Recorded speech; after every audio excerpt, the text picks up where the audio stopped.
大家好，我是新华社记者任科。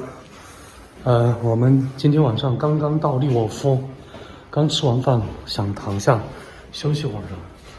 突然，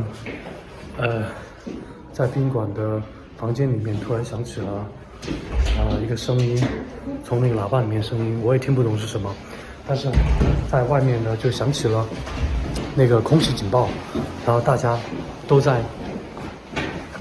在往外跑，大家都在往地下室跑。我现在也去地下室。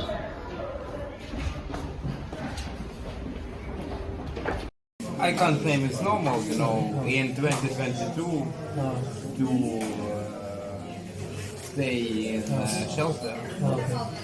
I mean, it's a new reality. 刚洗到一半的时候，听到了防空警报，然后酒店要求大家所有人都要移到这个地下1层的这个防空洞里头。所以我现在的头发还是湿乎乎的。现在大家可以看到我的躲在防空洞里的所有的住客都在这儿但是这个防空洞里面有提供这个喝的这是酒店的防空洞。大家都听到防空警报之后都下来了。